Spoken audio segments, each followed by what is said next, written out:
having some trouble with the internet this morning. Not quite sure what's going on, but that was the quickest intro I've ever seen in my life. It just kept skipping. It is so good to be back with you all. It's been a while since we've been going live. But, you know, I have been extremely busy. You all know that I have my book out as well, The Self-Esteem Regime. So we're doing a lot of publicity and promotion around that. It's going really, really well. And actually, my guest today bought some of these books for her upcoming event. We're going to talk to her about it and all of the lovely things that she does. Just as a reminder, I do want to remind you that you can listen to this interview. You'll be able to hear it on all the podcasts that you see here below. And I think we just came on board with Deezer this past week as well. So that's really cool. Also, I do want to remind you that you'll see this on Binge Networks, Roku, Apple TV, Amazon Fire, Google Play, Daily Motion, and 100 other smart television apps. So lots of cool stuff going on there. The magazine, as you well know, can be seen on my website at clarissaburt.com/magazine. And you can see it also on Press Reader. I want to give out a shout out to mynewsdesk.com. They have been really, really amazing to work with as far as press releases and news releases. You can monitor billions of different sources. Yes, I said billions with a B. It's crazy what they've got going on over there. And all of the different news releases and press releases that I'm able to send out to journalists all over the world is really very cool. All right, I'm going to bring on the lady of the hour. She is a speaker and author, a podcaster. She's a coach. She's an entrepreneur, a mentor, a TV host, lots to unpack with our guest, Jen DuPlessis. There she is, Jen. My gosh. Wow. Hey to you, girlfriend. Hey, you've got a lot going on. And what I'm dying to talk to you about is you've got some upcoming events that I want to talk about, but you've just released a brand new book, and it is called Tell Me I Can't. What was the the idea between Tell Me I know. Wow. Tell Me I Can't. All right, Jen, what is behind Tell Me I Can't? Well, it's funny. Well, first of all, thank you for having me. And I'm so glad that we did not spend an hour in the green room talking before we got on here, which is what we did for my podcast with you.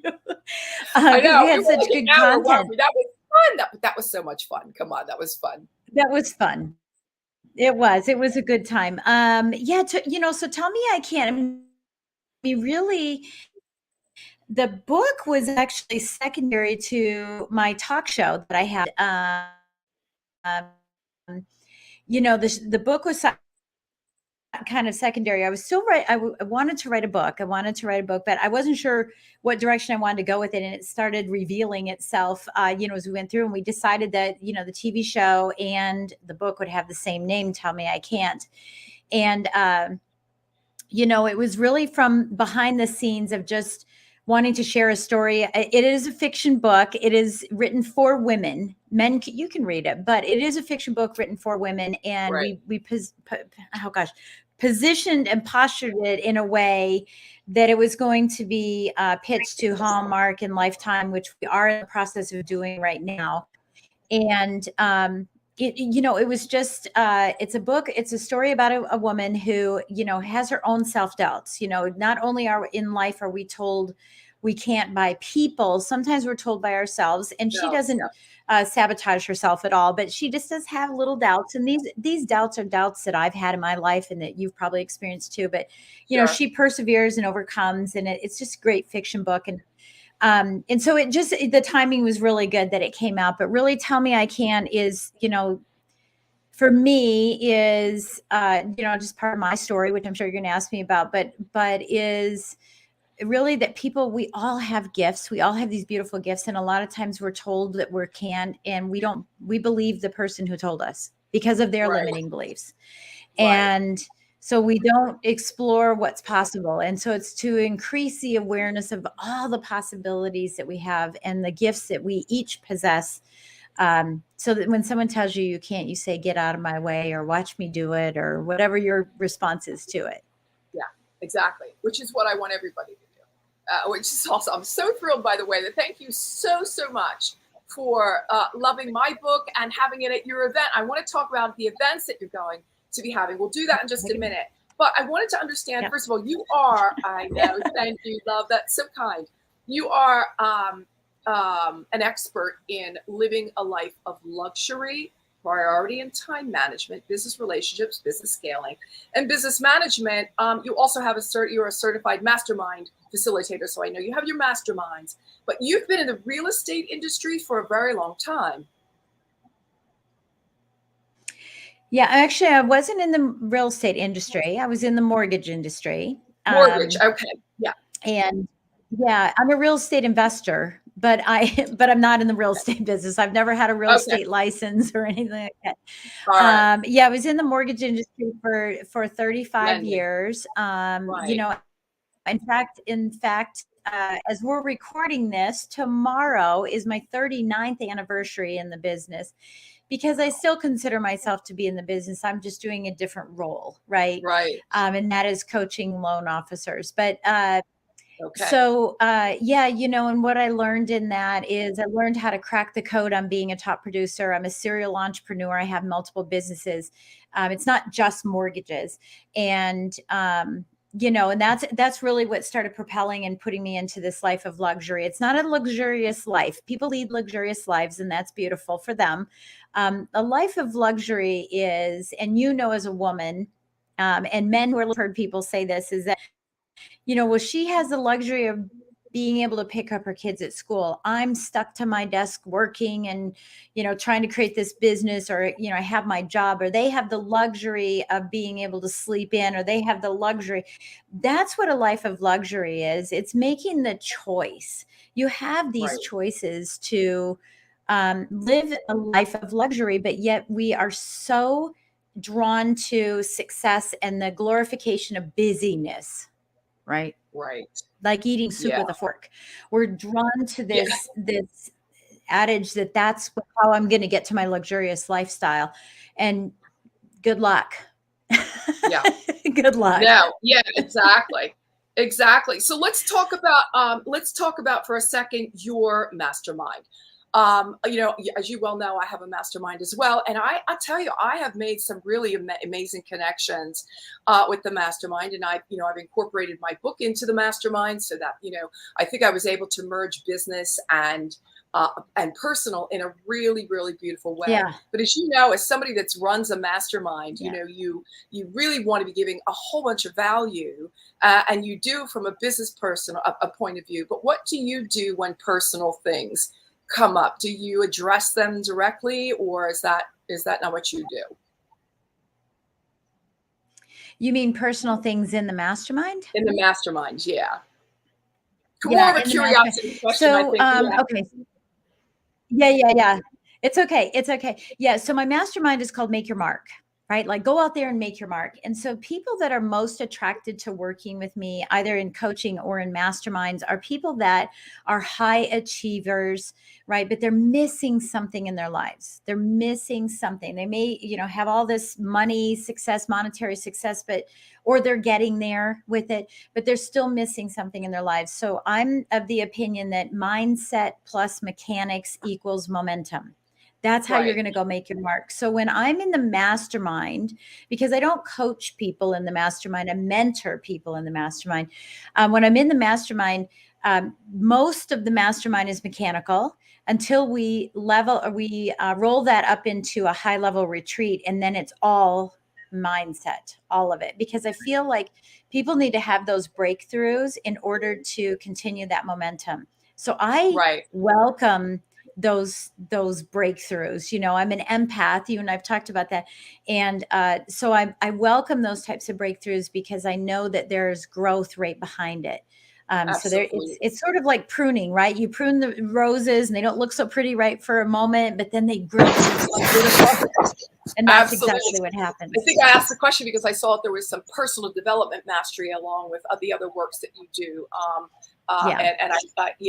And so what does that look like? How does that play out? Yeah, I mean, what this really looks like is this, is that if you envision a wheel on a tire, I mean, a wheel on a car, right? You have the steel and it's super strong. And then on the outside, you have the tire itself, the rubber part of the tire. And I think what happens is that most people, entrepreneurs, salespeople, small business owners, they focus so much on that steel being their business. I mean, like, they work long hours. They live in that chaos. They sacrifice in the steel. Oh, I'm going to have this real strong business.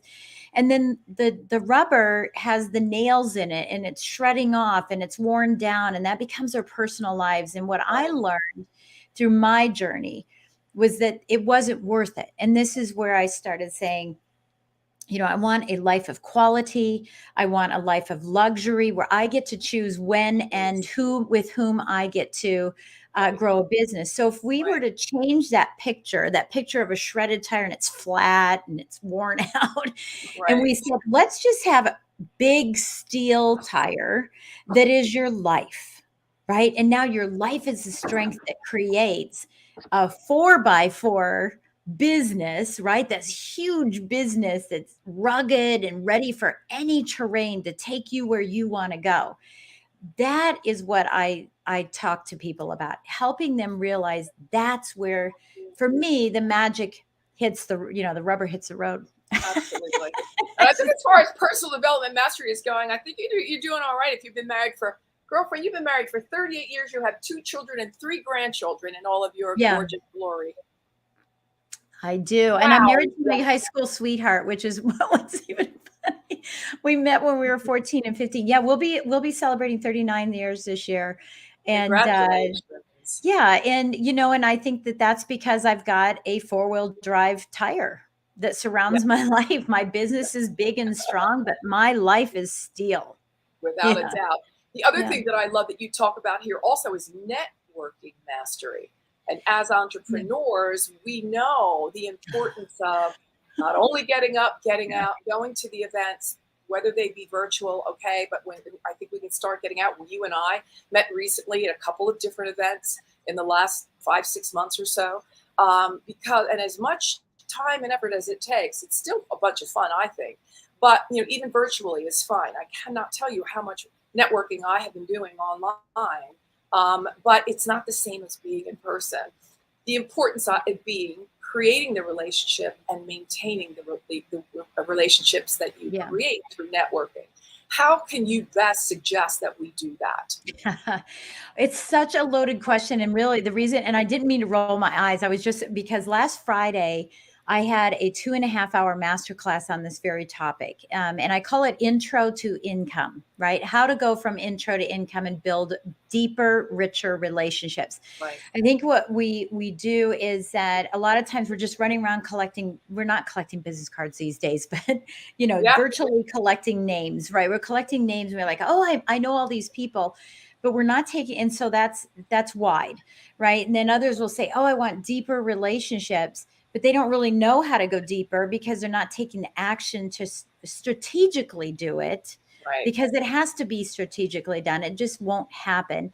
And so I love sharing with people, what if we could go wider and deeper at the same time and create these richer relationships? So a lot of times when we meet people and we meet them at a networking event, for example, we might do a one-to-one if we remember and didn't lose the card and can't remember, we add them to our phone, they're just kind of in there. And we actually take the action to have the one-to-one, but a lot of times it's one and done. We walk in and we're driving there, or we're getting ready to get on the call and we're saying, oh, I hope they like me. I hope they really like me. And then we get there and we show up and throw up, right? And we just give stuff. And the person on the other side is going, oh my gosh. And it's not a two-way street. We're not trying to, elevate each other's businesses. A lot of times this happens. And then we leave giving ourselves a virtual high five going, yeah, that was great. And then crickets. Nothing happens. You don't follow up. They don't follow up because they were like, whoa, And so I developed a big strategy around how to do this in a global way, but in a way that you can discern whether or not the person you're meeting with is going to be the right person. And I don't want to get into the whole thing because I could talk forever about this, but no, that's all right. I mean, I'm the loving idea the is education. not one and done, but one and one and one and one, and asking and having the curiosity to ask the right questions, that you can ask the same 5 questions over and over and over, whether it's your first meeting or 500th, and still move that business forward. And so I share those 5 questions with people. Yeah, and I think that that is so true, because I cannot tell you how many events that I've been to and the cards that I've taken, and you really think that there was a great connection in the short amount of time you spoke with them. I'm really good at circling back around, but the crickets part is really true, and that's so frustrating to me. I just wish that more people, tell me, don't think we're a good fit, but I'd love to have lunch sometime. Great, let's do that. But anyway, that can be a little bit frustrating. So that's one of the reasons I asked you that. Relationship mastery. Oh boy. That one has always been a little, and one of the reasons why is what I just mentioned. People, I think people are also just super busy, and it's really hard to find the time to network and to stay connected. What say you? The glorification of busyness again. I think that too many people are eating soup with a fork. They're exhausted. They're doing activities for the sake of the activities, associating activities with getting results. And at the end of the day, they're exhausted and they're tired, right? They're exhausted, they're tired, and they're not fulfilled. And, if we worked intentional, right? We had a, the purpose-driven life. I mean, it's all about that, but I'm talking about working on purpose so you can go play with passion, to be intentional every day, to wake up with a plan every day, right? Instead of waking up with the world coming at you and you just responding to it. Right. Therein, in my opinion, is the issue with relationships. All relationships, whether they're personal, whether they're business. My expertise in relationship management, so to speak, is in the business side. I just talked to you about the questions about having the one-to-one. The relationship piece of it is that you have to have a strategic path in how that relationship is going to develop over time. Right. It just can't be that you met them and you hope that the relationship goes really well. It's a broken chain. The glue that holds that together is your ability to continue to have that curiosity and drive forward for the relationship. So I would say stop doing all the busyness and focus on really what intentionally will move the needle in your business or in your life every single day. Right. I know that you're going to be at some events coming up here soon. I want everybody to know. So that is Secret Knock. You're going to be there from the 21st to the 23rd of March. I'll see you there. I know, I'm so confused because I'm like gone for 3 full weeks at different events. So, and that's one of the events in the middle. I know. All right. So I know. I'm a little confused. All right. Elevate is on the Elevate Summit is on the 24th of March. Who's the Elevate Summit? Craig Shaw. Craig Shaw, of course. Yes, yeah. I know. Yeah. I've been to his events as well. My own event, your own event, is coming up on between May 3rd and May 7th. Please tell more about that. Yeah, so that's going to be in Northern Virginia, right next to Dulles Airport, not Dallas. Dulles Airport, and it's a 3-day event called Cracking the Top Producer Code, and that's what we do. We talk about what is the code, that I cracked in my practice to go from being, ordinary to an extraordinary top elite producer in the mortgage business. It has nothing to do with mortgages. It has everything to do with what we've been talking about here. Right. And so that's the 3rd through the 7th. Actually, the 3rd is a presentation skills class. Mm-hmm. And then the 4th through the 7th is the actual workshop. So you can come to both. So I'm doing that. I'm doing, Elevate, obviously. I mean, I've got just a couple of other things. I'm doing Next Gen Summit in Las Vegas right before I come to I don't know what month it is. I'm trying to figure out what month. It's the 17th to the 19th, Jen. To the 21st or something. April 17th, to 19. Who does the Next Gen Wrong month. Summit? Wrong month. Yeah, wrong month. But that Minky and Travis Brady put that on, and I'm speaking at that, and I'm speaking at Secret Knock as well. So Yes. Yeah. You're everywhere. That's awesome. I love that. Yeah, All and right. we have the reveal. We have our reveal for our television show on March 16th. So that's jensreveal.com. And we're doing a virtual reveal. That is so exciting. Congratulations. Well, let's tell everybody where they can find you. Yeah, the best way to get a hold of me is to text Make Your Mark to 26786. And then I can, I'll send you an ebook and a whole bunch of things. But, just JenDuPlessis.com. You can always go there and get information about me. And, let me know what I can do to help you. Right. And you're on Instagram as Jen DuPlessis. I've got your ticker tape. I'm everywhere as Jen DuPlessis. Yeah. Right. So everybody can see exactly how it's spelled. So you can see it right there, everybody. She's on Facebook. She's on LinkedIn. Again, Instagram, Twitter, Pinterest, and YouTube. You can find her there. Let's see that book, a glorious book, one last time. Yours? Yours. I wanted to give you another little push there. You're so this will be for my retreat. This will be for one of the retreats that we're doing. We're doing a retreat in June, and that's why I have this is for the retreat. Yeah, here's the book. This is the hard copy. There's some soft copies too. And I would say if you want a book, to just get in touch with me. Get in touch with me directly. Tell Me I Can't. There she is, everybody. The author of Tell Me I Can't, Jen DuPlessis. Thank you, darling one, so much for taking the time to be with us today. I know how busy you are. I don't know how long it took us to get this pulled together, but we did it, girlfriend. We did it. We did it. Absolutely no one did. can tell us we can't. No one can tell us we can't. Don't tell me I can't. I'm going to ask you to stay right there a second while I say goodbye to everybody until we see each other again very soon on another live here in the Limelight with Clarissa Burt. Bye for now. Thanks for listening to this episode of the In the Limelight podcast, intelligent media for the savvy entrepreneur. You can listen to this and all of my podcasts on Apple Podcasts, Google Podcasts, Stitcher, Spotify, Pandora, and Inspired News Radio. You'll find all of my videos and the In the Limelight digital magazine on ClarissaBurt.com. And don't forget to connect with me on social pretty much anywhere. Stay well until we meet again in the Limelight.